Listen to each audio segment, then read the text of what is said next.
What we know is a drop, what we don't know is an ocean. So goes one of the better lines of dialogue in Netflix's new series, Dark, a sentiment which captures my feelings about the show. From filmmaker Baran Bowada and writer Jens Fries, Dark is a show about several intertwining families and narratives in the German city of Winden, and the disappearance of several local children which rocks the foundation of the community to its core.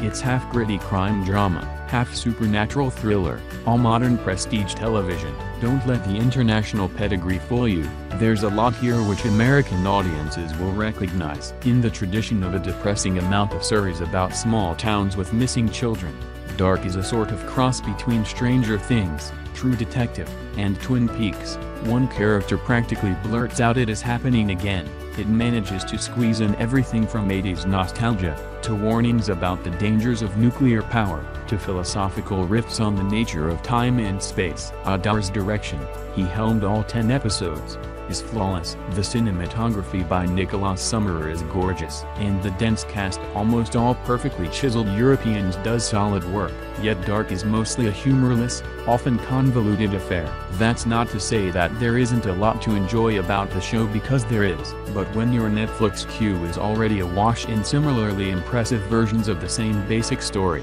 it may end up being one that lingers for a long time before viewers actually get around to watching it. No one is going to accuse this series of being unsubtle or in your face, as it is just as much about slow burns and delayed gratification as big reveals. Nevertheless, you get a pretty good idea of what it's all about within the first few seconds of the first episode. There are cliffhangers to keep you watching, but cliffhangers can only do so much. Those who choose to continue will likely be hooked by the atmospheric dread the show succeeds in creating. However, I'm not sure that dread will be enough to sustain most subscribers over the course of the season. Dark is chock full of creepy music and ominous camera angles, but it's hard to tell if the sum is as great as its parts. Remember, this is prestige television, and it's at least fun to look at. Every low-lit shot of spooky caves and airy pop of color in the costume and production design is meticulously crafted. Dark isn't slow, exactly, but it is plodding in familiar ways. Netflix managed to keep the specific details of the story under wraps in the build-up to this release, and I'm not going to spoil the fun here. One of the more intriguing elements of the series is its very existence and how it fits into Netflix's apparent plan for world domination. There have been plenty of foreign and specifically non-English shows which have received acclaim in the US in recent years.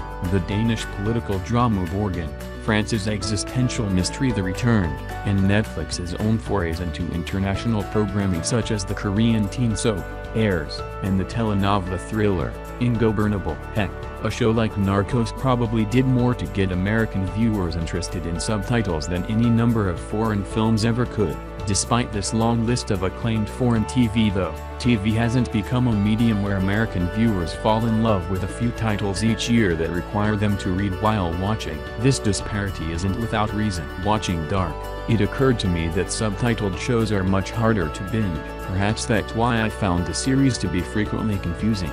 But God forbid you watched it dubbed. I tried, it's not good. This is why it's fascinating that Netflix appears to be banking on American audiences falling in love with Dark. This isn't a co-production or acquisition. It's a classic, buzzworthy Netflix series. In German, it's a gamble for the streaming giant. But if there's a platform with excess cash and the ability to push content like this, it's Netflix. Dark encompasses all the connotations that come with its title, for better or worse. A German fairy tale about humanity's reach and our desire to exceed it.